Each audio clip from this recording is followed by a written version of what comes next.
Shabbat Shalom, queridos irmãos. Queridos, Parashá de número 7, vai ser, que significa e partiu. Está em Bereshit de Gênesis, capítulo 28, a partir do verso 10, até o capítulo 32, verso 2. Temos Haftará, referência nos profetas em Oséias, capítulo 12, verso 13, e no capítulo 14, verso 10. Referência na Brit Hadashah, vulgo Novo Testamento, em Yohanan, João, capítulo 1, versos 43 a 51. E temos um salmo complementar de número 3. Então, começando a leitura da nossa porção de hoje, maravilhosa porção, em Gênesis 28, capítulo 10. Abram, por gentileza. Partiu Jacó. Esse partiu aí vai ser: partiu Jacó de Berseba, ou Beersheba, e seguiu para Arã. Tendo chegado a certo lugar, passou ali a noite, pois já era sol posto. Tomou uma das pedras do lugar, fê-la seu travesseiro, e se deitou ali mesmo para dormir. E sonhou, e eis posta na terra uma escada cujo topo atingia o céu, e os anjos de Adonai subiam e desciam por ela. Perto dele estava Adonai e lhe disse: Eu sou Adonai, o Deus de Abraão, teu pai, e o Deus de Isaque. A terra em que agora estás deitado, eu darei a você, a ti e a tua descendência. A tua descendência será como o pó da terra, estender-se-ás para o ocidente e para o oriente, para o norte e para o sul. Em ti e na tua descendência serão, venivrehu, mais uma vez, serão abençoadas todas as famílias da terra, serão enxertadas todas as famílias da terra, porque eis que estou contigo e te guardarei por onde quer que fores, e te farei voltar a esta terra, porque não te desampararei, até cumprir eu aquilo que te hei referido. Enfim, aqui uma maravilhosa promessa, uma recordação do Eterno acerca do pacto feito com Abraão. Lembrando, queridos, que nós viemos aí de um desdobramento de história, passando aí pelo dilúvio, onde todas as 10 gerações até o dilúvio foram submersas, salvando apenas a família de Noé, 8 pessoas, com os quais o Eterno começa então um novo pacto. Decorridas mais 10 gerações, o Eterno chama Abraão. Ou seja, o que nós temos que ter em mente? Temos que ter em mente que se trata de uma continuidade do plano do Eterno, onde o ser humano havia se desviado em muito dos seus caminhos. Nós, quando voltamos um pouco na história e vemos Noé, e já falamos sobre isso aqui várias vezes, 10 gerações, e salvaram 8 pessoas. Como pode isso? Onde numa sociedade de 10 gerações só encontram 8 pessoas tidas, reputadas como justas? E aí, seguindo de Noé, aí vem o episódio da Torre de Babel, aquela confusão, onde mais uma vez o povo se rebela contra Adonai. E aí, mais 10 gerações se passam até que o Eterno faz um pacto com Abraão. Já estudamos a Parashá, estudamos a Parashá passada, falando aí da vida de Isaque, e agora nós temos aqui o desdobramento desse pacto, onde o Eterno ele fala por 3 vezes, tanto com Abraão, por meio da sua descendência, serão venivrehu, abençoadas, enxertadas todas as famílias da terra. O Eterno fala com Abraão que a família seria tão numerosa que seria como as estrelas no céu, que seriam como o pó da terra, e numa terceira analogia, que seriam como os grãos de areia de uma praia. Ou seja, significando o quê? Significando uma descendência apinhada de gente, muitas pessoas. Esse é o plano da terra. A palavra é muito clara, o Eterno não quer que ninguém se perca, senão que todos façam techuvá. Fazer techuvá é chegar verdadeiramente ao arrependimento. Arrependimento no conceito de techuvá, não no conceito grego, mas obviamente pegando aí a essência do que seja, trata-se de uma mudança de vida. E para mudarmos as nossas ações, primeiro nós temos que internalizá-las, nós temos que interiorizá-las, nós temos que mentalizá-las, ou seja, trata-se de uma mudança de mente, para que uma vez a nossa mentalidade adaptada agora à nova realidade de obediência ao Eterno, nós possamos agir de acordo com essa nova mentalidade, de acordo com as instruções do Eterno. Então isso é techuvá, isso é arrependimento. E nós vemos aqui Jacó dando sequência aos planos do Eterno, onde o Eterno diz para ele claramente: eu sou Adonai, o Deus de Abraão. Ou seja, olha, eu estou com você, o Deus de Abraão, teu pai, o Deus de Isaac. A terra em que você está deitado, eu darei a você e a sua descendência. A tua descendência será como o pó da terra. No verso 15, mais uma vez: eis que estou contigo e te guardarei por onde quer que fores. Olha que promessa maravilhosa. O Eterno está conosco e Ele nos guardará por onde quer que formos. Agora, por que eu posso declarar isso na primeira pessoa? Porque eu concordo com o enxerto. Eu concordo que eu faço parte desta família. Essa promessa não é para qualquer um.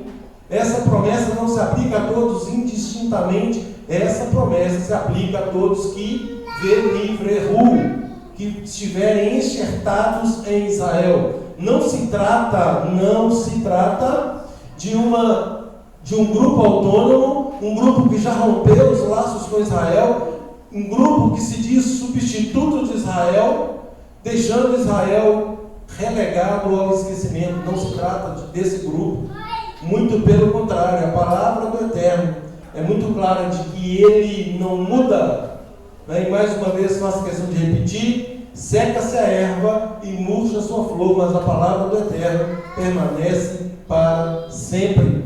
E é destinado a famílias, né? Oi? É destinado a famílias, né? Exatamente, é destinado a todas as famílias que queiram fazer parte do povo do Eterno, aquele povo que o Eterno escolheu. Queiramos ou não, gostemos ou não, o Eterno tem um pacto com Israel, e isso é absolutamente imutável, ao ponto de Jeremias, lá no capítulo 31, verso 35, abram lá por gentileza. É interessante frisarmos isso para que não tenhamos nenhuma dúvida acerca da palavra do Eterno. Aquilo que o Eterno diz, nós podemos confiar naquilo que Ele diz. A fidelidade dEle, ela é inexorável. Jeremias capítulo 31, a partir do verso 35. Vejam o que o Eterno diz acerca de Israel. 31, 35. Primeiro, no capítulo 31, no verso 31, o Eterno diz que vem dias em que Ele firmaria uma nova aliança com os gentios. É isso que está escrito? Com a casa de Israel e com a casa de Judá. Pronto. Então, gente, muitos falam assim: nós agora estamos sob a nova aliança. Está correto, nova aliança. Agora, a nova aliança é feita com quem? Jeremias 31, 31, que está lá em Hebreus, vulgo Novo Testamento, no capítulo 8, a partir do verso 8. Eis que vem dias, diz Adonai, que farei uma nova aliança com a casa de Judá e com a casa de Israel. Não conforme a aliança que fiz com seus pais no dia em que os tomei pela mão para os tirar da terra do Egito. E aí o Eterno deixa claro o seguinte: as leis, as minhas leis, as leis dele estariam agora não em tábuas, não em rolos de pergaminho, mas agora escritas no nosso coração. Trata-se de uma nova lei? É óbvio que não, gente.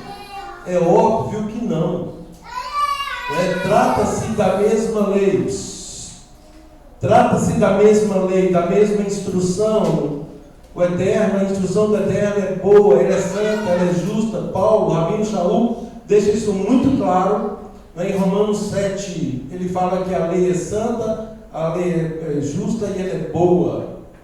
Então, a mesma instrução, agora gravada no nosso coração. A partir de que momento? A partir do momento que nós nascemos da água e do Espírito, teve lá batismo, remissão de pecados e recebimento do Rua. Agora, olha o recebimento do Rua. O recebimento do Rua está lá em Ezequiel 36, 26, nós já vamos ler na sequência. Mas aqui o Eterno fala como nós devemos nos inserir nesse pacto, como fazemos parte dessa família.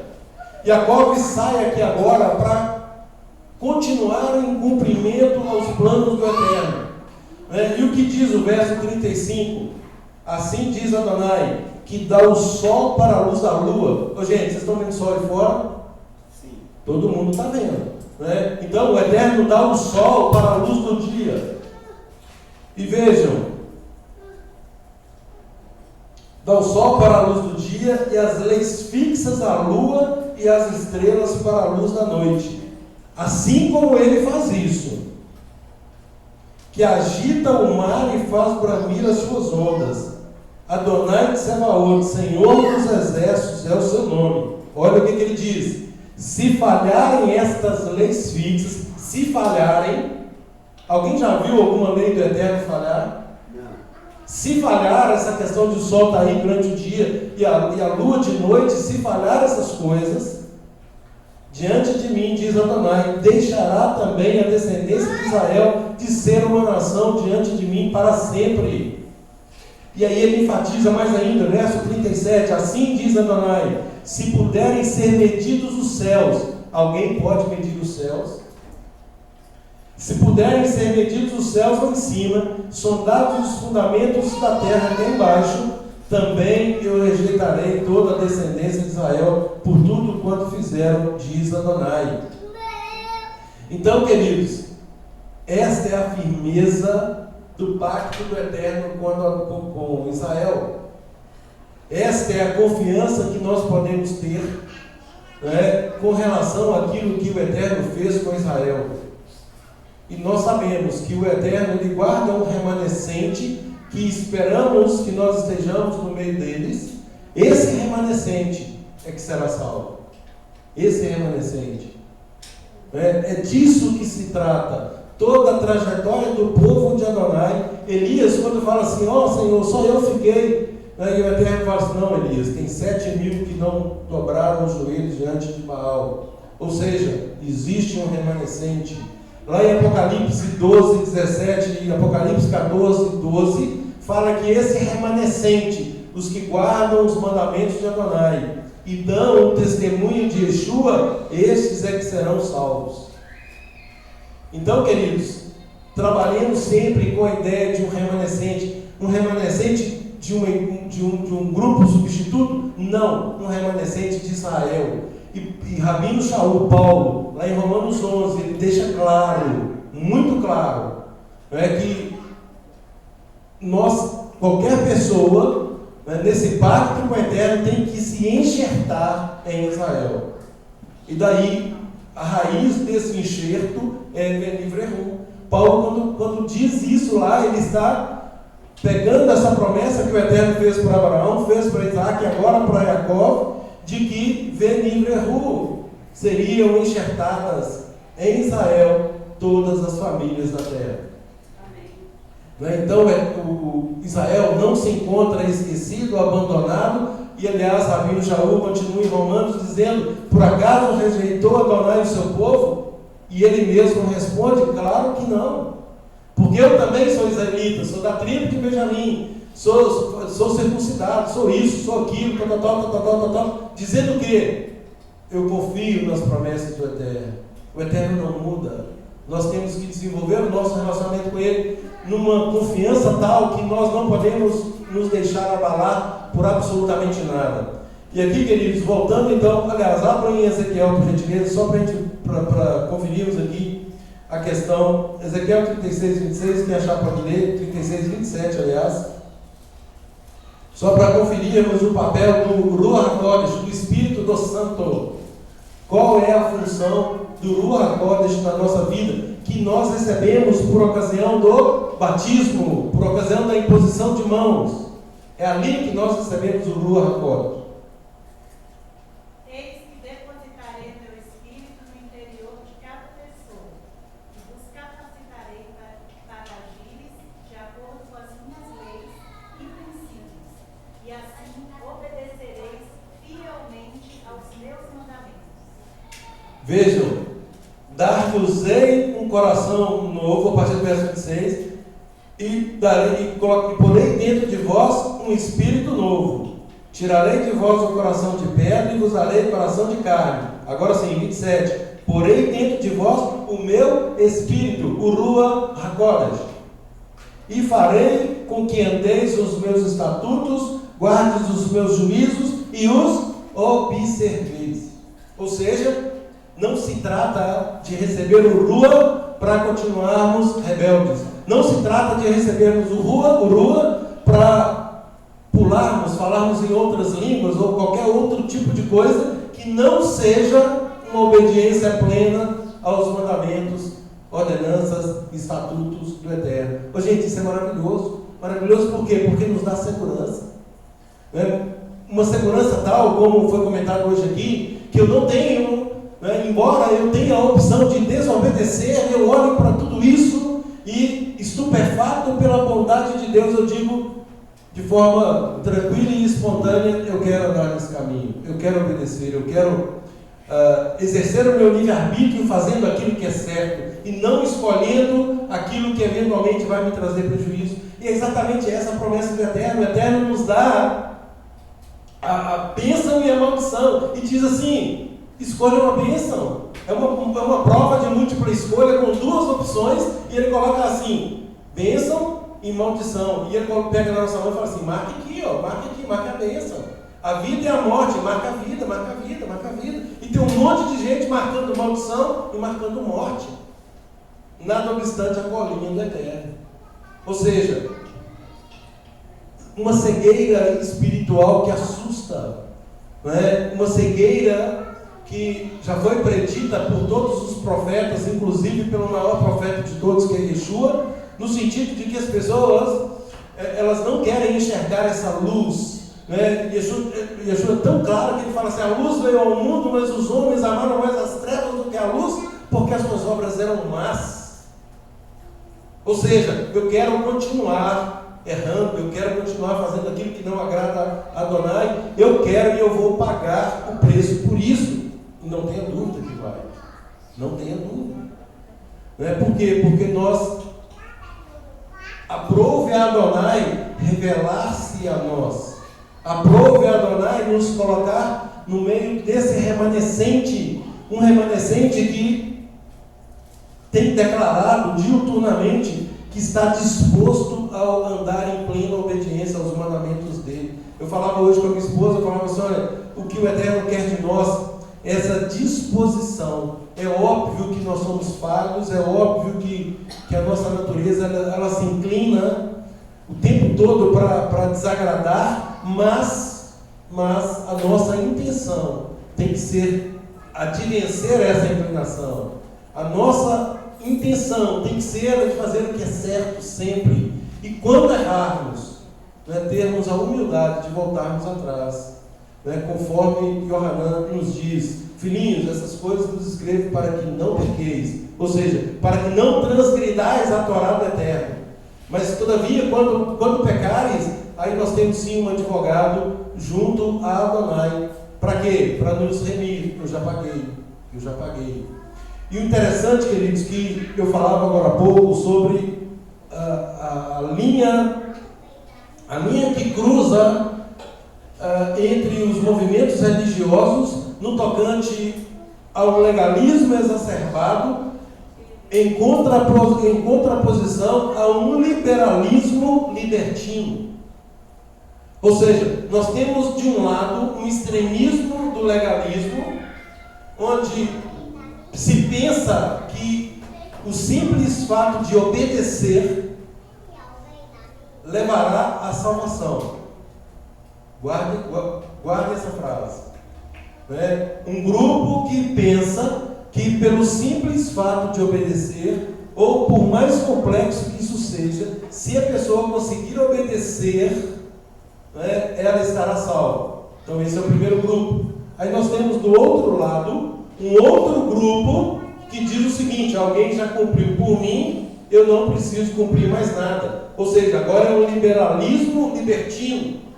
E é tão irracional que isso afronta uma inteligência mediana, inclusive ao próprio mestre de quem eles dizem terem ouvido esta frase. No sentido de que, por exemplo, Jesus, para o meio romano, Jesus, cujo nome hebraico é Yeshua, disse: não penseis que eu vim revogar a Torá ou os profetas, eu não vim para revogar, eu vim para cumprir. Agora, como pode alguém que está ouvindo um mestre que diz que não veio para revogar e sim para cumprir, como não cumprir? Como dizer que agora nós não precisamos cumprir mais nada? Como, admitindo essa hipótese de não cumprimento, ou seja, Yeshua já cumpriu tudo por nós, eu não preciso fazer mais nada, qual tipo de vida que a pessoa pretende levar? Porque Yeshua nos conclama a santificação. Toda Brit Hadashah aponta o caminho da santificação, uma vida de plena obediência. Como conciliar essas coisas? Como conciliar? E aí, queridos, muitos se deixam levar por este engano. Por quê? Por causa da inclinação da nossa natureza. A nossa natureza, ela quer liberdade. Uma liberdade leviana, uma liberdade libertina, para fazer aquilo que eu quero, independentemente de conceitos morais ou éticos. Sendo que a Torá, sendo santa, justa e boa, ela se nos apresenta um padrão ético acima de todos os outros ensinamentos. Esse é o padrão sendo resgatado aqui por Jacó. É por causa da promessa que o Eterno fez para Abraão, Isaac e Jacó, e agora por meio da descendência de Jacó, cujo nome, a partir de Jacó, que ele tem o nome mudado para Israel. Então é por meio dessa descendência que vem o maior descendente, que é Yeshua, aquele que conseguiu cumprir plenamente a vontade do Eterno. Agora, conseguiu por quê? Qual é o segredo de Yeshua, afinal de contas? Yeshua tinha superpoderes? Não, efetivamente não. Yeshua era diferente de nós? Não, definitivamente não. Yeshua cumpriu todos os requisitos.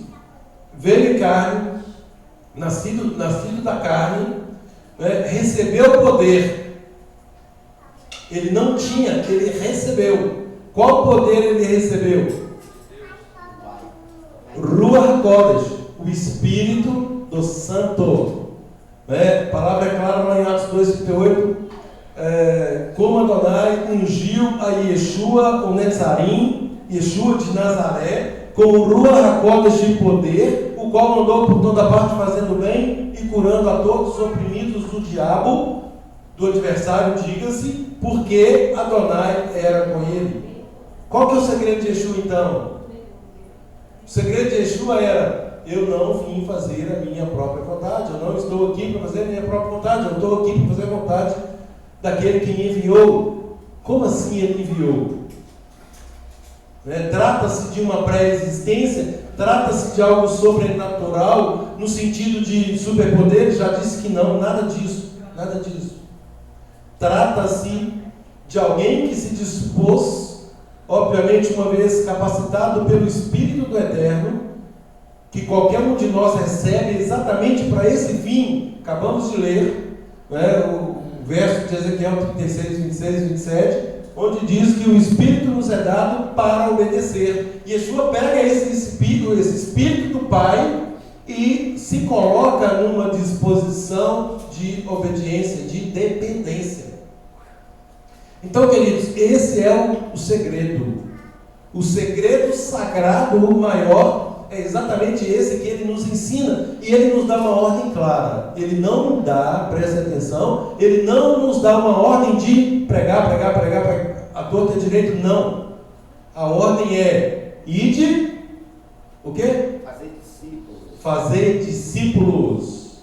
Ensinando. Bom, o que é fazer discípulos? Né? Aguardar todo. Isso, e aí, fazer discípulo é fazer alguém tal qual ele, ensinando a guardar tudo aquilo que ele nos ordenou. E o que é, afinal de contas, que ele nos ordenou? A cumprirmos a Torá, a andarmos em plena obediência aos mandamentos do Pai. Em N versos, em N situações, Yeshua nos dá o padrão dessa obediência, dessa dependência. E é isso, queridos, na máxima essência, é isso que nós devemos buscar. Queridos, aqui na sequência, nós temos uma visão da escada, onde nós vemos aqui que Jacó, então, ele se deita, coloca pedras como travesseiro e ele tem uma visão de uma escada. Ali nós temos uma declaração de que seria um local de Deus, uma coluna de Bet El. Então, é Bet El, ou Betel, como diz o leitor. No capítulo 29, nós já temos Jacó no seu destino, encontrando-se com Raquel. E aí, nós já sabemos a história, o pacto que ele faz com Labão, no sentido de trabalhar 7 anos por Raquel, por quem ele se apaixonou. E aí vem a questão da primogenitura, e Lia é dada primeiro, para depois ele trabalhar mais 7 anos, para que efetivamente ele consume ali o pacto feito com Labão. E a partir daí nós temos a questão da descendência, tanto de Raquel quanto de Lia, e ainda com as suas conservas. Temos aqui o pacto que é feito em relação ao patrimônio ali, Jacó, o próprio Labão, ele se considera abençoado pela presença de Jacó no meio dele, ele reconhece isso, ele declara isso, então ambos se tornam ricos.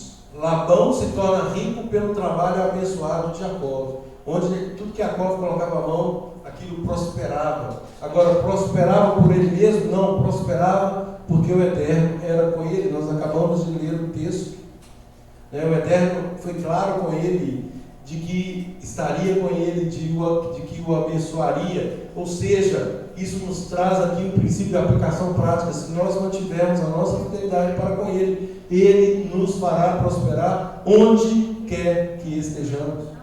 E isso é maravilhoso. Nós não podemos, queridos, servir ao Eterno para obtermos as bênçãos, mas porque servimos ao Eterno, automaticamente nós receberemos as bênçãos. E aí, queridos, termina essa porção com Jacó saindo dali, depois de todos esses acontecimentos, ele sai daquele local já arrumando de volta, para encontrar com seu irmão Esaú, terminando no capítulo 32, verso 2. Eu falava com os irmãos na nossa reunião de quarta-feira, da importância de estudarmos e muitas vezes fazermos questionamentos para que tenhamos um entendimento mais claro daquilo que o Eterno quer nos ensinar. Nós não podemos ler a Torá como simplesmente uma história. A palavra diz que tudo quanto outrora foi escrito, para o nosso ensino foi escrito. Então existe aqui um ensinamento prático. E é isso que nós temos que extrair de cada lição da Torá. Buscarmos esses princípios de aplicação prática. E aí, eu falava que eu faria algumas perguntas para maximizar o ensino, né, a fixação. Obviamente o tempo é exíguo demais para que respondamos todas, mas daremos prosseguimento aí no encontro de segunda e quarta para que todas essas questões e ou dúvidas que eventualmente possam ser suscitadas, elas sejam também esclarecidas à luz da vontade do Eterno. E aí, queridos, eu fiz aqui algumas perguntas, eu vou lê-las e vou responder algumas, outras nós vamos deixar para segunda-feira. Então, qual é a importância da visão da escada no sonho de Jacó? E nós já falamos sobre essa questão da escada em outros estudos dos anos anteriores. Estão gravados aí no nosso canal no YouTube. Mas qual que é a importância da visão da escada no sonho de Jacó, com o anjo subindo e descendo? E como isso se relaciona com a promessa de Deus feita a ele? O que significa isso, afinal de contas? Obviamente nós temos aí várias interpretações. Mas uma coisa que me chamou a atenção, e eu vou explicar somente en passant, pelo número de perguntas, e para que isso também instigue os irmãos a que estudem o tema e que na segunda-feira possamos nos aprofundar um pouco mais.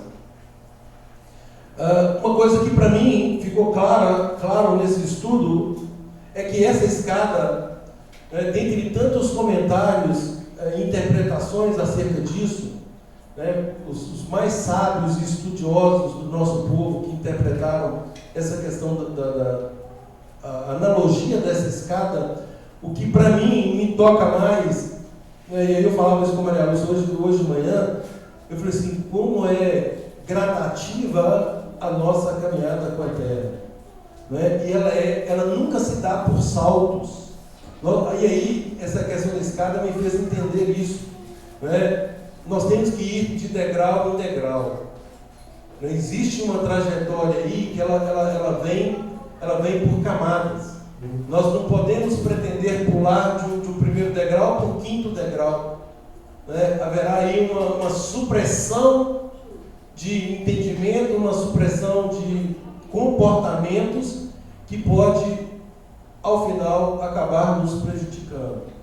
Dentre as várias interpretações, fala-se aqui que eram orações, o anjo subindo e descendo, eram as nossas orações, de forma analógica. Isso significaria que os anjos sobem com as nossas orações e descem com as respostas. E aí uma pergunta, que obviamente isso deve chamar a atenção de todos.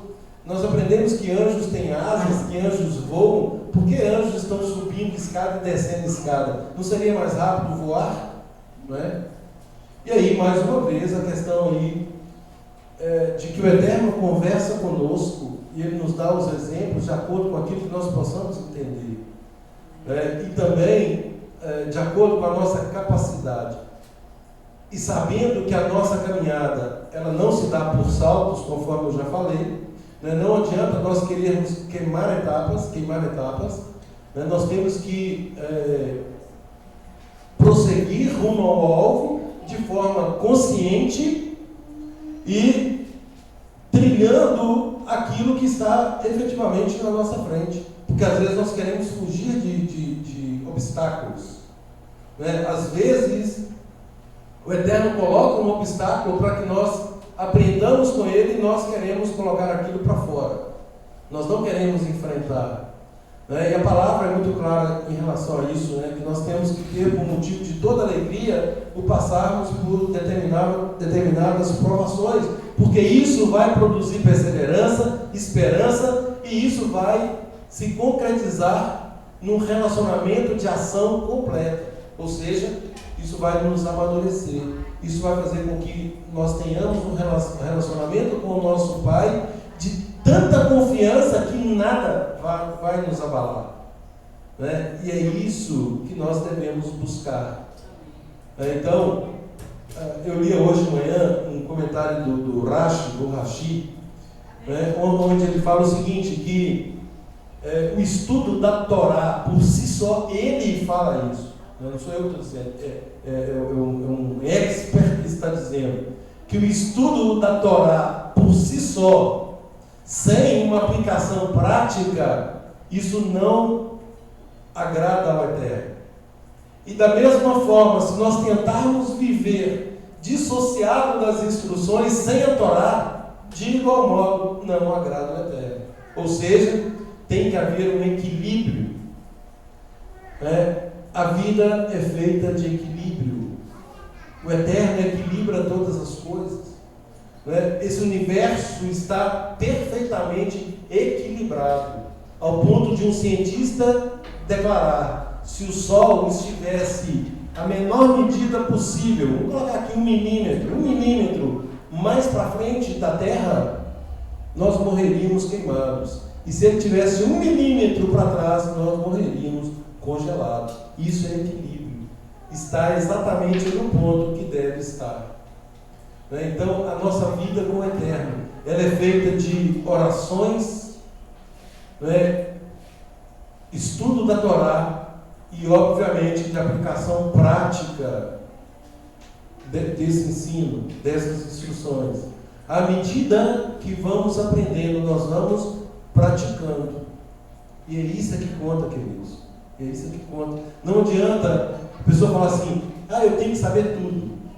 Muitos pensam isso: eu tenho que aprender tudo. Mas espera aí, o honrar pai e mãe, por exemplo, é um mandamento. Você está honrando seu pai e sua mãe? Ele não honra nem o pai e a mãe e quer praticar festas. É claro que tem que praticar as festas.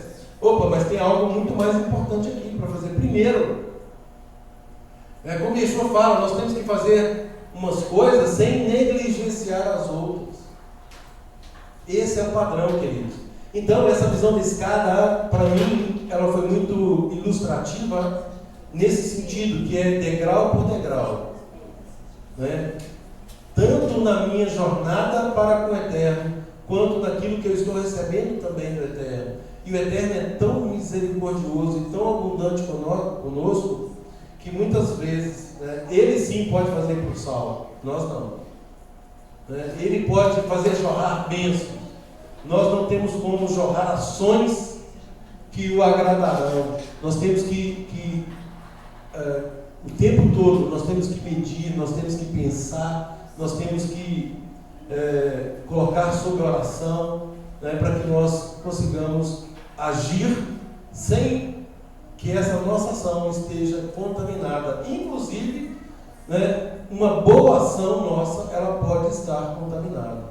Então isso requer aí uma análise muito profunda, um desejo muito forte da nossa parte em compreender, em colocar isso como kavaná, como intenção de agradar o Eterno. Eu estou aqui para agradar o Eterno. Eu não estou aqui para agradar nem A nem B. Eu estou aqui para agradar o Eterno. Eu estou aqui atendendo a uma santa convocação. Eu estou aqui para glorificar o nome do Eterno. Eu estou aqui para buscar a santificação que o Eterno espera que eu tenha. Porque o Eterno me diz: sem santificação ninguém me verá. É isso, é dessa forma que temos que nos relacionar com Ele.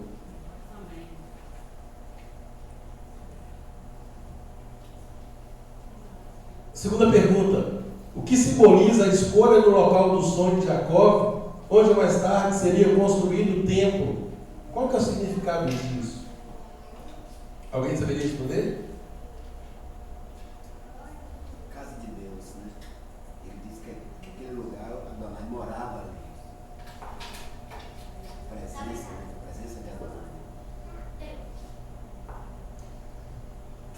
Gente, isso faz parte, está dentro do que o Eugênio está falando, e faz parte da promessa de que todas as famílias da terra seriam abençoadas.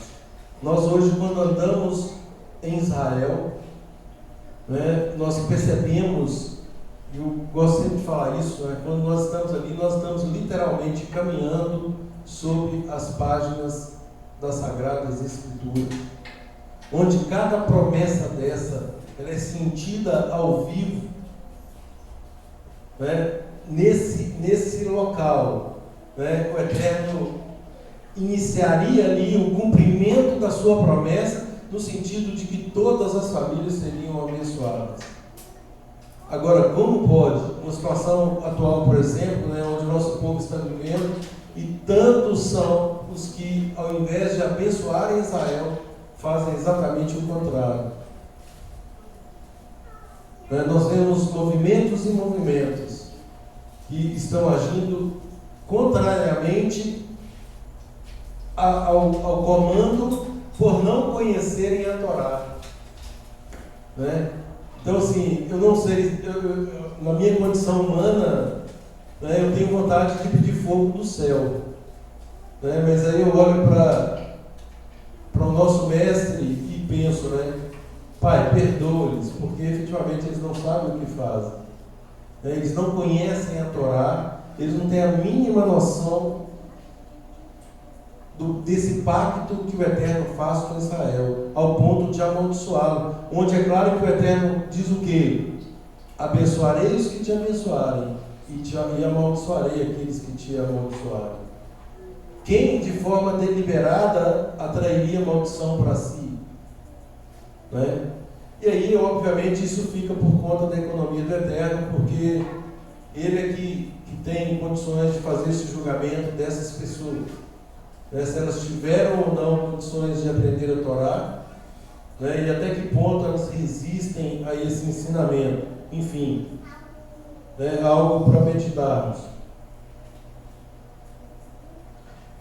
Terceira pergunta: como Jacó reage ao descobrir que se casou com Lia ou Léa em vez de Raquel devido ao engano de Labão? Qual que foi a reação dele? E qual que é a repercussão dessa reação em relação àquilo que ele fez no tocante à bênção? Ele sentiu que foi trapaceado, enganado, né? Ok, agora voltemos ao episódio, a paraxá anterior, em relação ao sentimento de Isaac, que também se sentiu... Não, Isaac se sentiu enganado pela trapaça de Jacó, no caso, de se passar por Esaú. E aí, queridos, eu falava com minha esposa hoje de manhã. No café da manhã, a gente senta lá e a gente fica conversando, né? Os assuntos da porção de hoje. Né? E aí eu falava com ela o seguinte: a importância do diálogo, a importância de abrirmos, de colocarmos tudo às claras, tudo na mesa. Transparência, andar na luz. Já tinha falado sobre isso em relação à promessa que o Eterno já tinha feito com Abraão, né, que Jacó seria sim o descendente, né, que haveria a inversão aí da primogenitura, mas isso não ficou claro para Isaac. Né? E aí nós discutimos aqui algumas hipóteses na segunda-feira, né, e percebemos o que? De qualquer modo, né, houve ali uma falta de comunicação, uma falta de clareza, uma falta de transparência dentro da própria casa. Por quê? Porque inicialmente Jacó não fez nada de errado. Né? Quando ele adquire o direito de primogenitura, ele estava ali declarando o amor dele por Adonai, que estava acima de todas as coisas. É simples. Né? Sobretudo quando percebe que o irmão não estava nem aí para as questões espirituais. Então, ou seja, não houve nenhum dolo da parte dele no sentido de adquirir essa primogenitura. Foi-lhe oferecido esse direito. Bom, você está oferecendo, então, peraí, eu tenho aqui um prato de lentilha, ok, de que me vale, né, a primogenitura aí, se eu vou morrer? Né, eu estou com vontade de comer, porque eu troco a minha primogenitura pelo prato de lentilhas. E é lógico que isso tem uma aplicação prática na nossa vida, no tocante àquilo que temos trocado, né, pelas bênçãos do Eterno. Às vezes nós abrimos mão de uma bênção por um prato de lentilhas. O que pode ser esse prato de lentilhas? Qualquer coisa. Qualquer coisa. Pode ser coisa ilícita e pode ser coisa lícita. O prato de lentilhas é uma coisa lícita. Só que é um nada perto de uma bênção espiritual. E aí pode entrar até algo ilícito também. E a pessoa troca. Né? Então a conduta de Jacó nesse aspecto não tinha nada de errado. Agora, onde que surge o erro? Surge o erro a partir da falta de comunicação. Primeiro, Rebeca, Rívika, ela já tinha recebido a revelação do Eterno de que haveria ali duas nações de seu ventre, que um serviria, um mais velho serviria o mais novo. Né? Então isso já tinha uma implicação espiritual e não teve comunicação disso entre eles, ao ponto de ela ter que criar um subterfúgio para que Isaac efetivamente ministrasse a bênção de modo a cumprir aquilo que já havia sido predito. Eles não alinharam, né? Não houve um alinhamento, não houve uma unidade familiar. Dentro da promessa. Né? E outra coisa, em relação aos filhos, né? Eu no lugar de Isaac, todo mundo vai pensar assim, né? Eu no lugar de Isaac foi o pai, que olha, Isaac acabou de me vender o direito de primogenitura, então quando você for dar bênção, vai dar bênção, agora é para mim, eu que sou o primogênito. Né? Então ele me vendeu, então eu paguei por ele abriu mão disso aí. Ou seja, Isaac ia chamar a atenção, ia dar o sermão dele ali, ia exortar e tal, falou assim, mas ok, o negócio está feito e feito permanecerá. E a bênção seria dada sem nenhum subterfúgio. Não precisaria de todas essas manobras. E aí, queridos, isso nos ensina o quê? Nós não precisamos fazer manobra para que as coisas de Deus se cumpram na nossa vida. Elas se cumprirão. Toda intervenção humana, ela vem viciada. Por exemplo, né, a partir de Abraão, o Eterno faz a promessa por meio de Abraão, né, e aí vem Sara e fala assim, não, com certeza não vai ser por mim, eu já tenho 90 anos, como que eu vou ter filho? Já cessou o meu costume, eu não tenho condição de ser filho. Não, vem aqui minha serva e tem um filho com ela. Precisava disso? Não precisava. O conflito que hoje se estabelece em Israel é por conta de uma intervenção humana mal sucedida, desnecessária. Né? Aí agora nós temos a história se repetindo, mais uma intervenção humana, e assim a coisa se sucede várias vezes. Sempre tem alguém achando que pode dar uma mãozinha para que o Eterno cumpra os desígnios dele. Não é necessário. Aquilo que o Eterno prometeu será cumprido.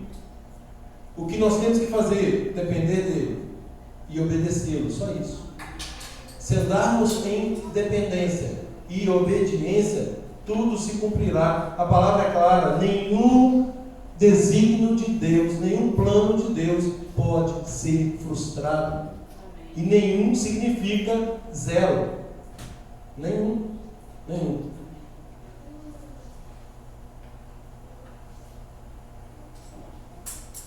Outra pergunta: qual o significado das características repetidas? Essa aqui é um pouco mais complexa, porque eu citei algumas características aí das esposas, nós vamos comentar isso segunda-feira. Com relação, são 7 características das esposas em relação aos anos de trabalho, que foram 7 anos, depois mais 7 anos. E no meio desses 7 anos teve 7 dias. Então tem aí uma ligação interessante que é feita pelos comentaristas, e aí na segunda-feira nós esclarecemos isso, porque vai demandar um pouco mais de tempo. E aí, gente, falando aí das esposas, né, das esposas no plural, nós temos que lembrar sempre o seguinte: conforme eu falei, 10 gerações se afastaram, mais 10 gerações se afastaram, e aqui nós estamos aqui com mais algumas gerações ainda mantendo o afastamento. Então aqui nós temos uma situação de poligamia narrada, descrita na Torá, que em nenhuma hipótese sugere autorização da terra. Em nenhuma hipótese.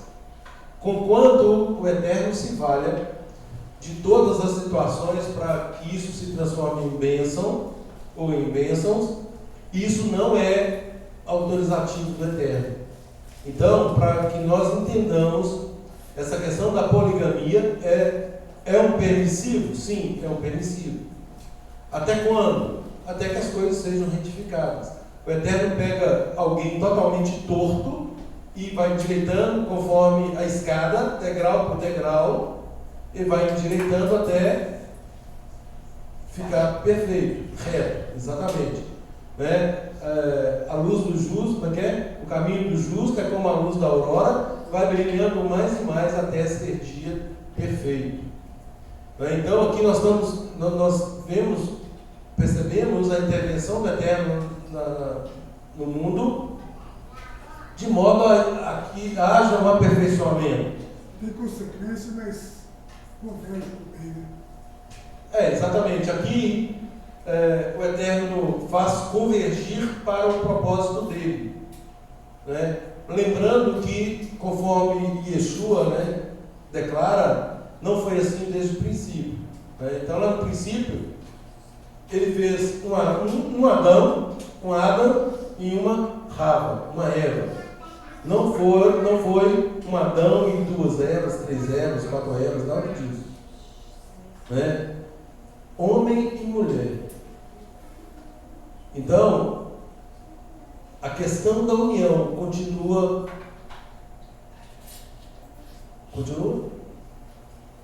Como que é o casamento? Monogâmico. Não poligâmico. Né? Então ele é monogâmico. Entre um homem e uma mulher. Tal qual o Eterno estabeleceu. Né? Essa é a vontade do Eterno. Né? E é essa vontade que nós estamos aqui trabalhando para resgatar. Não foi assim desde o princípio. Exatamente. Então, aqui nós temos esse permissivo, né, onde o Eterno faz convergir em bênçãos, tanto é que das 4 surgiram aí as 12 tribos de Israel, né, onde ele cumpre aí os desígnios dele. Queridos, e muitas outras perguntas. Eu falei com o Evandro, pessoal, são 30 perguntas. Eu vou, dado o adiantado da hora, eu já vou para a última pergunta e nós cuidaremos dos desdobramentos no nosso encontro de segunda-feira. Da lição da paraxá de hoje, prevista em Bereshit, capítulo 28, a partir do verso 10, até o capítulo 32, verso 3. Quais as lições éticas e morais podemos extrair desta porção? Considerando aí todas as ações dos personagens principais e de todas as consequências de suas escolhas. Quais são os princípios que nós extraímos para que nós encerremos o encontro de hoje com algo prático para nós? Um de cada vez. Confiança no Eterno. Sempre, sem dúvida. Toda ação, de desobediência a Deus tem consequência. O pecado tem consequência. Ótimo, isso mesmo. Faz o quê? A questão da transparência na comunicação, né, Deus? Perfeito, gente. É exatamente isso nessa linha. Né? Eu vou elencar aqui, só para a gente já partir para o encerramento. Eu vou elencar aqui o que eu relacionei. E aí também nós desdobraremos isso na segunda. Né? Aqui, pegando aqui na sequência da porção, eu coloquei assim, perseverança e trabalho árduo. Questão da perseverança. Né? O Eugênio falou em confiança na terra. Sempre. Perseverar, gente. O que é perseverar? É nunca desistir. É prosseguir, persistir. Né? Nós sabemos qual é a vontade do Eterno. Nós temos que perseverar em cumpri-la, porque a nossa carne, a nossa vontade vai nos puxar para trás. Não se iludam. Não se iludam. A nossa carne quer sombra e água fresca, só isso. Mas nós precisamos trabalhar, perseverar. Perseverança e trabalho árduo. Eu coloquei assim, a jornada de Jacó, marcada por desafios e trabalho árduo, destaca a importância de perseverarmos diante de dificuldades. Suas experiências nos ensinam que mesmo em meio a obstáculos, esse esforço constante é que vai nos levar ao sucesso da empreitada. Então, essa é uma primeira lição. Eu coloquei aqui a questão de lidar com rivalidade e ciúmes. Nós temos a rivalidade ali em relação às esposas. Nós temos ali uma rivalidade ética ali em relação a Labão. Né? Como lidar com isso? Né? Nós sabemos que não é fácil. Né? Não é fácil. Juliana falou de consequências, listei aqui, ó, consequências, sobretudo em escolhas familiares. Foi falado em falta de transparência. Né? Isso traz consequências, gente. Isso traz consequências. Por que você não me falou? Né? Se eu soubesse, não é assim? Geralmente é assim. Mas por que você não me falou isso? Olha, se eu soubesse, eu não teria feito. Eu pensei que era dessa forma. Rapaz, exatamente. Então isso vai criando obstáculos que, não raras vezes, nós fazemos o outro tropeçar. Quando nós percebemos que nós poderíamos ter evitado isso. Pela transparência, pela comunicação clara. E comunicação, querido, não é apenas falar. Comunicação é se fazer entender. Né? Às vezes eu falo uma coisa, mas você entende outra totalmente diferente. E o contrário também é verdadeiro. Quando fala assim, eu achava que você sabia quando eu tinha problema. Como, né? Como assim? O que foi dado a entender que te desse a certeza de que o outro sabia? Então, assim, é aquilo que pensamos muitas vezes e não deixamos claro. E é por isso que nós temos que nos esforçar para que a nossa vida, sobretudo no corpo, seja o mais transparente possível, né, de modo a evitar tropeços. Cuidado com promessas e compromissos, é outro princípio. Promessas e compromissos. Ninguém é obrigado a fazer nenhuma coisa nem outra. Agora fez, cumpra. Cumpra.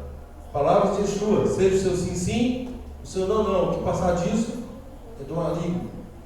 Chama atenção nessa paraxá aí é o fato de Raquel deixar a casa do pai e levar o ídolo do pai dela. Isso ali pra mim. Isso matou ela. Literalmente matou. Eu não sei se o Evandro usou isso de forma literal, mas foi literalmente morta por causa disso. Quando Jacob fala, né, seja morto aquele com quem foi encontrado isso, né? Ela morre lá nessa igreja. Como? Ela morre nessa estrada. Isso, ele declarou ali o fim dela. Olha, você viu o perigo. Mulher amada desse.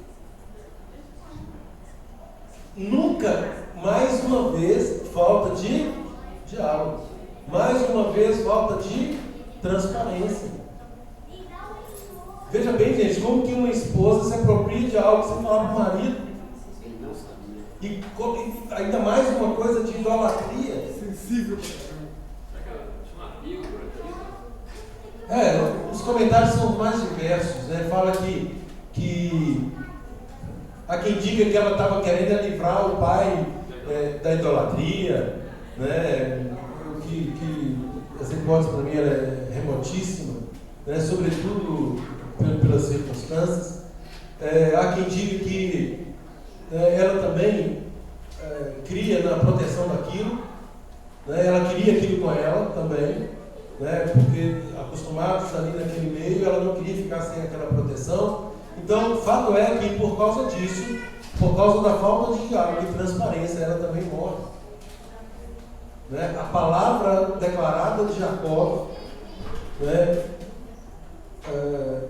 causou-lhe a morte. Embora não foi achado os deuses na vida dela, né? Mas a Torá registra que estava com ela. Assim, ela carregou. Debaixo, estava debaixo, ela sentou em cima. Não, de outra pessoa. Ela colocou debaixo do animal, no cabelo de uma outra mulher. Fato é que é muito claro que a responsabilidade era dela e por causa disso ela morre. Né? Não perdeu, ela morreu. Temos aqui, queridos, a questão da valorização da fertilidade e infertilidade e a questão da soberania de Deus, também aqui nessa porção. Né? E é tão interessante que começa com Abraão e Sara, passa por Isaac e Rebeca, e aqui nós temos Jacó e Raquel, né? Na mesma situação de infertilidade, onde orações né, invocação aí da intervenção divina para que isso seja resolvido. Outro princípio, respeito às condições de trabalho. Jacó, ele reclama aqui que foi mudado o contrato dele quantas vezes? 10 vezes. 10 vezes foi mudando o contrato. Ou seja, não houve respeito ao contrato. É aquilo que se pactuou. Então é um outro princípio.